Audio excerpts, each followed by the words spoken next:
Oke, baiklah. Assalamualaikum warahmatullahi wabarakatuh.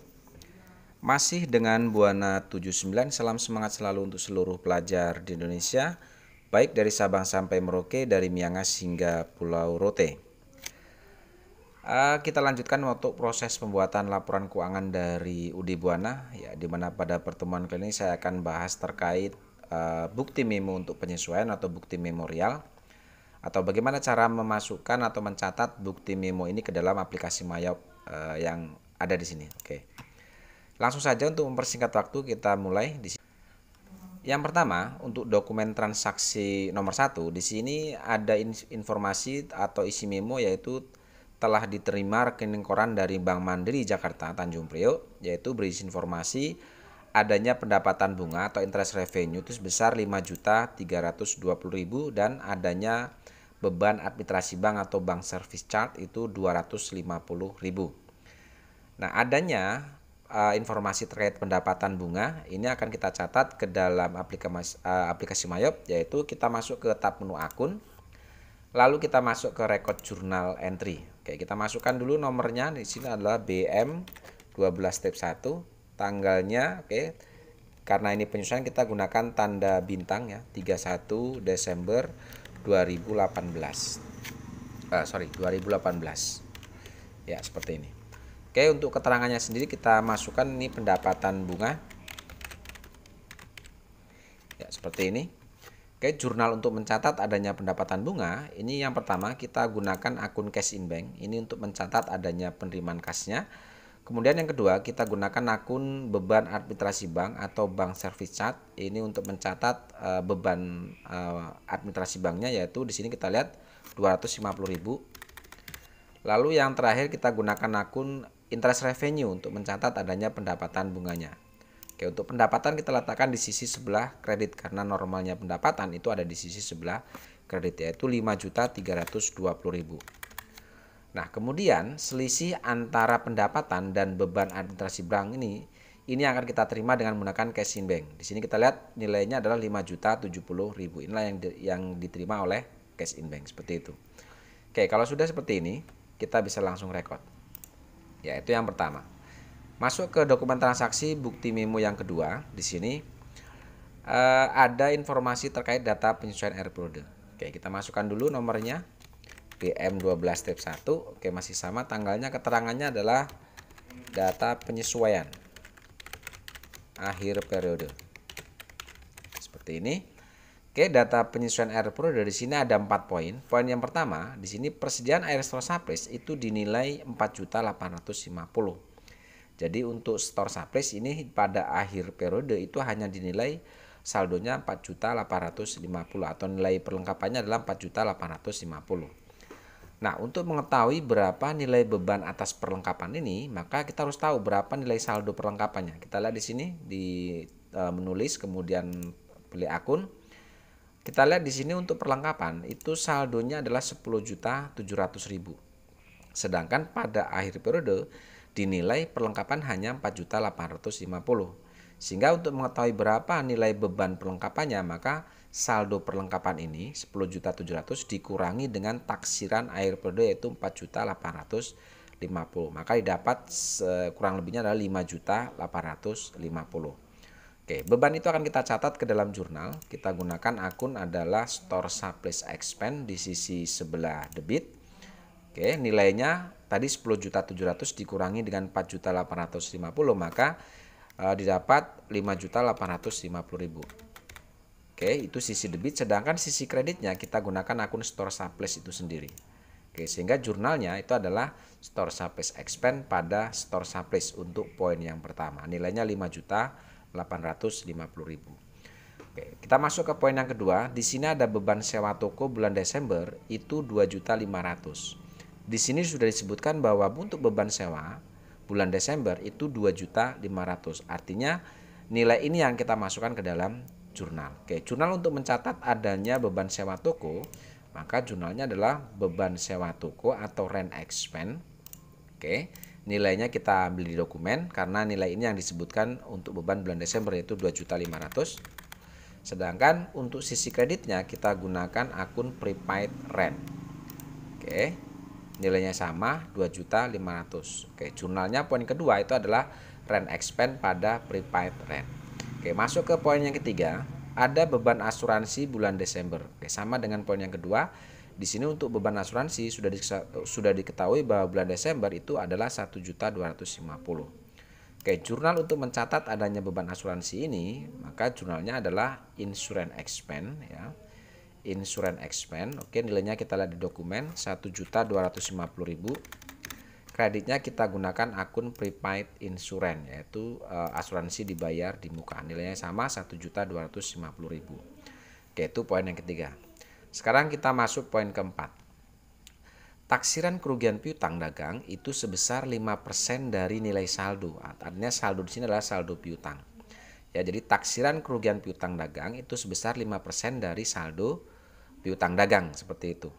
Nah, untuk mengetahui berapa beban kerugian piutang, maka kita harus cek dulu di sini berapa nilai saldo piutangnya.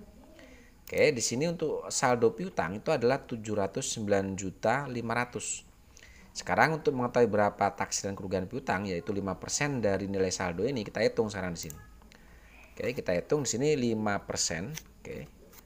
5% sama dengan 5% dari, berarti kalikan dengan nilai saldo piutang ini, yaitu 709.500.000.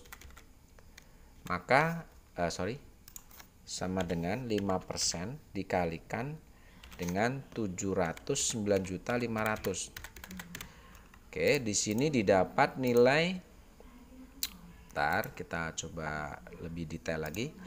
Nilainya adalah 35.475.000. Ini adalah taksiran kerugian piutang, yaitu 5% dari saldo piutangnya. Nah, untuk mengetahui berapa beban kerugiannya, maka kita lihat saldo cadangan kerugian piutang. Di sini kita lihat cadangan kerugian piutang kita hanya 19 juta ya. Jadi cadangan kerugian piutang hanya 19 juta. Sedangkan taksiran kerugian piutangnya itu adalah 35.475.000. Sehingga 19 juta ini tidak mungkin bisa mengcover seluruh taksiran kerugian ini. Maka untuk mengetahui berapa beban kerugiannya, maka taksiran kerugian piutang ini dikurangi dengan nilai saldo cadangan ini, yaitu 19 juta. Maka didapat 16.475.000. Inilah yang disebut dengan beban kerugian piutang kita. Oke, jurnal untuk mencatat adanya beban kerugian piutang, yaitu kita gunakan akun bad debt expense. Ya, akun bad debt expense. Nilainya ini ya 16.475.000. Oke, sisi kreditnya kita gunakan akun allowance for debt atau cadangan kerugian piutang. Nilainya sama, yaitu 16.475.000. Oke, untuk poin keempat selesai. Kalau sudah seperti ini kita bisa record. Oke, sekarang kita masuk ke dokumen ketiga, ya, dokumen memo yang ketiga. Oke, di sini kita masukkan dulu nomornya BM 12-1, tanggalnya masih sama. Keterangannya di sini, lihat di sini ada terkait penyusutan peralatan, kemudian ada beban gaji dan listrik. Oke, di sini memonya kita masukkan saja untuk penyesuaian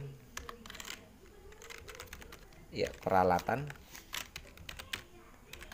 gaji dan listrik, seperti itu aja. Oke, kita masuk ke poin yang pertama terkait dokumen nomor 3 nih.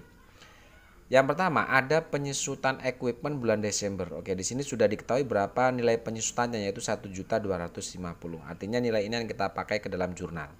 Nah, jurnal untuk mencatat adanya penyusutan peralatan di bulan Desember, kita gunakan akun yang pertama adalah beban penyusutan atau bad debt expense. Depreciation expense. Oke. Depreciation expense nilainya ini yang di dokumen 1.250.000. Oke, sisi kreditnya kita gunakan akumulasi penyusutan peralatan, yaitu akumulasi penyusutan peralatan adalah equipment akum debt. Ya, nilainya sama 1.250.000. Oke, poin pertama selesai. Sekarang kita masuk poin yang kedua. Gaji bulan Desember yaitu 3.500.000 ini akan dibayar tanggal 2 Januari. Oke, adanya beban gaji yang akan dibayar pada bulan Januari otomatis akan memunculkan utang gaji di sini. Oke, jurnal untuk mencatat adanya beban gaji bulan Desember di sini adalah wages and salaries ya. Oke, di sisi debitnya nilainya ini yaitu 3.500.000. Oke, kreditnya kita gunakan akun utang biaya ya, utang biaya karena di sini akan dibayar di bulan Januari, maka di sini akan kita gunakan akun utang biaya, nilainya sama 3.500.000. Oke, begitupun sama dengan poin yang ketiga, listrik bulan Desember itu 2.200.000, itu pun akan dibayar tanggal 10 Januari. Oke, di sini jurnalnya adalah kita gunakan telepon and electricity expense. Oke, yang ini nilainya kita lihat di dokumen yaitu 2.200.000. Kreditnya kita gunakan utang biaya sama dengan yang poin yang kedua tadi yaitu expense payable. Nilainya sama 2.200.000. Oke, jika sudah seperti ini, dokumen transaksi yang ketiga selesai, kita record. Oke, sekarang kita masuk dokumen terakhir yaitu dokumen nomor 4. Oke, karena pencatatan PPN income dan PPN outcome itu sesuai dengan faktur pajak standar, maka kedua akun tersebut dapat ditutup saldonya, dipindahkan ke PPN payable. Oke, di sini diperintahkan kita menutup saldo akun PPN income dan PPN outcome. Nah, kita masukkan dulu untuk nomornya BM 12-1 masih sama, tanggalnya di sini adalah jurnal penutup ya, penutupan PPN dan perhitungan PPh ya, seperti ini. Oke, jurnal pertama untuk menutup adanya akun PPN income dan PPN outcome ini, kita lihat saldo PPN nya. Oke, kita masuk di kode 2. Di sini kita lihat PPN outcome itu ada saldo 104.800.000, sedangkan PPN income itu 99.280.000. Oke, saldo normal PPN outcome itu ada di sisi sebelah kredit, sedangkan PPN income ada di sisi sebelah debit. Karena diperintahkan disuruh menutup nilai saldonya, maka otomatis saldonya ini kita balik. Oke, di sisi debit kita masukkan untuk PPN outcome yang sebelumnya dia ada di sisi kredit. Oke, tadi nilainya untuk PPN outcome itu adalah 104.800.000. Oke, 104.800.000. Sedangkan yang kedua PPN income tadi ada di sisi sebelah kredit, kita letakkan tadi ada di sisi sebelah debit, maka pada saat ditutup saldonya kita letakkan di sisi sebelah kredit. Oke, nilainya kita lihat untuk PPN income itu adalah 99.280. Oke, 99.280 ya. 99.280.000. Oke, kita cek kembali. Kalau salah 9.280. Oke, ini jurnal penutupnya. Kemudian saldonya dipindahkan ke PPN payable. Jadi selisih antara PPN outcome dan PPN income ini kita masukkan selisihnya di PPN payable. Kita masukkan akun PPN payable, berarti yang ini. Oke, kita langsung tap ke sebelah kredit, maka otomatis dia akan terisi, yaitu 5.520.000. Ini selisih antara PPN outcome dan PPN income. Oke, lanjut ke poin yang kedua. Ya, poin kedua kita menghitung pajak di sini. Hitung pajak penghasilan PPh badan dengan ketentuan dasar penggunaan pajak adalah tarif tunggal yaitu sebesar 28%. Nah, untuk menghitung berapa nilai PPh kita, maka kita harus tahu dulu berapa nilai laba sebelum pajak. Nah, untuk mengetahui berapa nilai laba sebelum pajak, maka kita bisa lihat di report ini ya. Kita lihat report ya, klik yang index to report ini. Kita lihat di profit and loss-nya. Ya, profit and loss. Oke, date from-nya ini kita buat November. Di sini kita buat 13 periode ke-13 karena di awal kita mengaturnya adalah periode 13. Oke, kita display. Kita lihat di sini untuk net profit atau labanya adalah Rp141.430.062. Jadi ini kita kalikan 28% ini. Oke, sekarang kita hitung. Ya, 28% ya.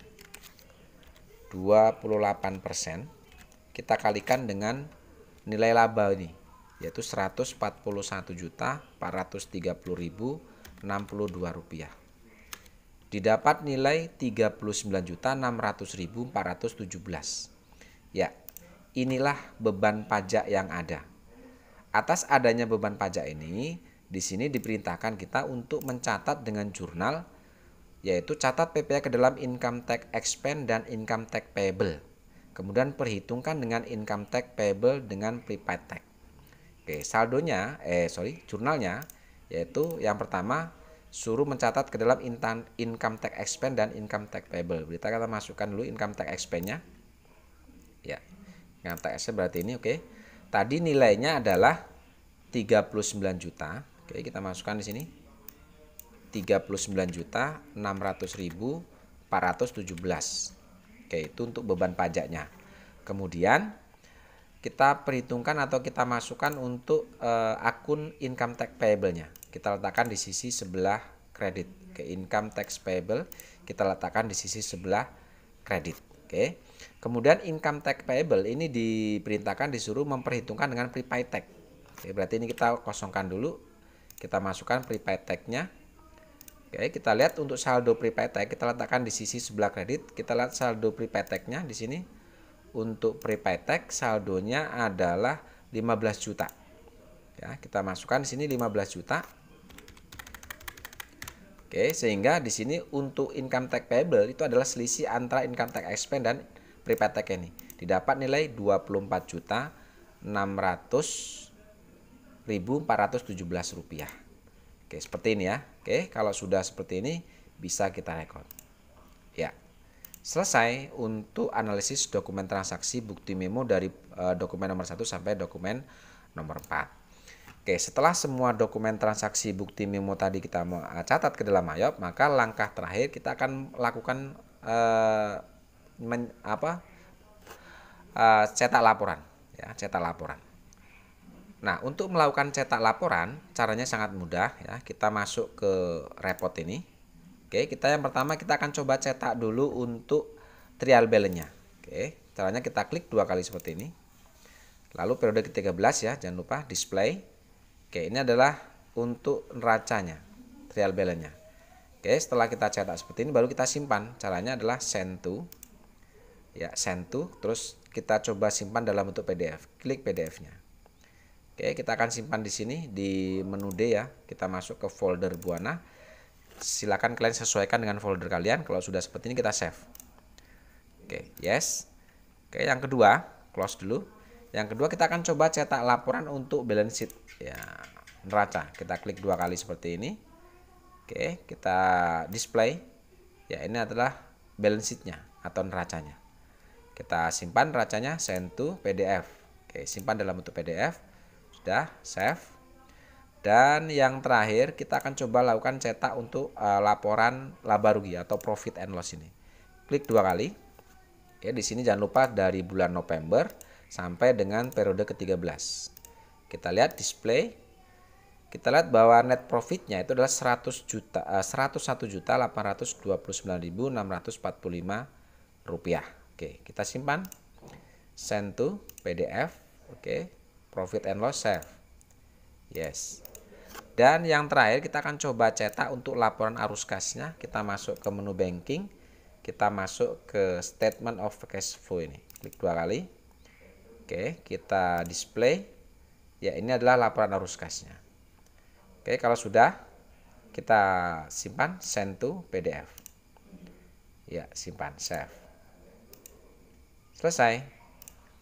Ya, dengan berakhirnya pencatatan bukti memo, maka berakhir pula untuk tutorial terkait soal uji kompetensi tahun 2023 khususnya paket 3 ya dari UD Buana. Ya, saya rasa cukup. Terima kasih. Assalamualaikum warahmatullahi wabarakatuh.